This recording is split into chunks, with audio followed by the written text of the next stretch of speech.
Hi, I'm Dr. P.K. Talwar, cosmetic surgeon, New Delhi, and I'm practicing cosmetic surgery for more than 30 years now.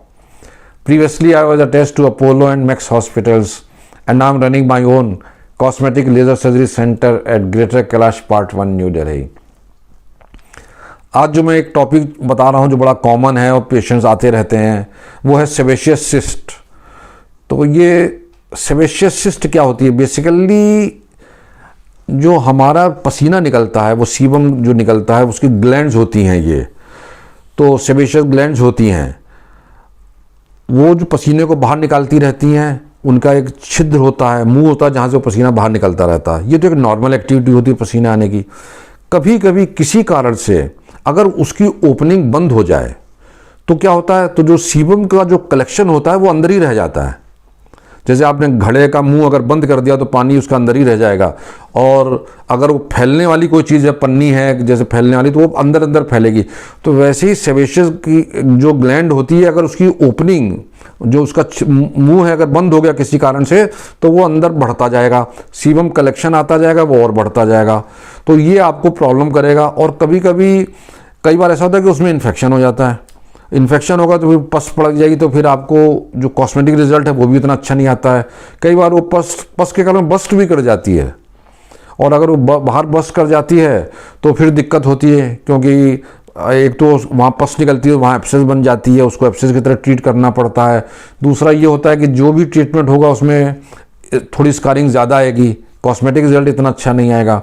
अभी recently मैंने एक lady का किया, वो पिछले 3-4 साल से काफ़ी परेशान थी, क्योंकि वो उनकी जो ग्लैंड थी वो बस्ट हो जाती थी, फिर वो ठीक हो गई, फिर वो उसको नेगलेक्ट किया और वो कुछ दिनों बढ़ी और फिर बस्ट हो जाती थी। किसी डॉक्टर ने इसकी निस्बत इनको हमारे पास रेफ़र किया था, तो जब तक वो मेरे पास आई तो उनके फिर एक बार वो ग्लैंड जो थी पूरी बस्ट हो गई थी। तो हमने कहा चलिए ठीक है, अब जैसे भी उसको हील होने दीजिए, और फिर जैसे ही वो सिस्ट बनती है आप हमारे पास आइए ताकि हम उसको निकालें। ऐसा क्यों है? उसका एक कारण है। देखिए, जब भी सिस्ट बनेगी तो वो झिल्ली जो है, जो कैविटी होती है उसकी जो झिल्ली होती है, वो पूरी की पूरी बनेगी, उसके अंदर कलेक्शन होगा। तो हमें जब भी सर्जरी करनी होती है, हमें उस ग्लैंड का जो छिद्र है वो और पूरी की पूरी उसकी लाइनिंग जो कैविटी है उसके साथ ही निकालना पड़ेगा। अगर उसकी लाइनिंग छूट गई सिस्ट में तो वो दोबारा नई सिस्ट बना सकती है, और वो फिर फैल सकती है, उसमें कलेक्शन हो सकता है। तो इसलिए उसमें रिकरेंस का डर ज़्यादा रहेगा। तो इसलिए बहुत ज़रूरी है कि सर्जन जब भी निकालता है वो आपको एक्सप्लेन करता है कि वो एक तो उसके जो ओपनिंग होती है उसके साथ जो त्वचा बढ़ी है, ओपनिंग त्वचा और बाकी जो ग्लैंड होती है, पूरी पूरी ग्लैंड को एक टोटो एक साथ निकाल देता है, ताकि कुछ अंदर जो है लाइनिंग किसी तरह की न छूटे। अगर लाइनिंग छूटेगी तो वो हमेशा एक नई सिस्ट बना लेगी लाइनिंग। तो ये जो चीज़ है, ये कॉम्प्लिकेशन को अवॉइड करने के लिए आप अगर कभी भी सिस्ट आपकी बनी है तो आप जितनी जल्दी आप डॉक्टर के पास जाएंगे उतना अच्छा है, क्योंकि सिस्ट के कोई नॉन मेडिकल इलाज नहीं है।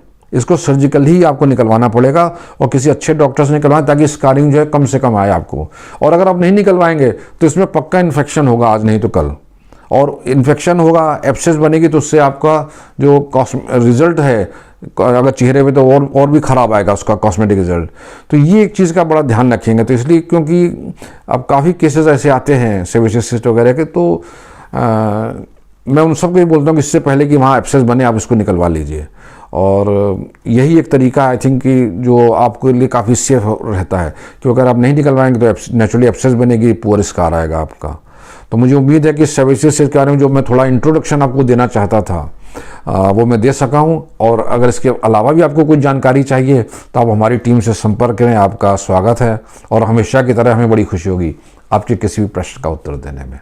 और अगर आपको ये वीडियो पसंद आया तो कृपया से लाइक और सब्सक्राइब करना ना भूलें।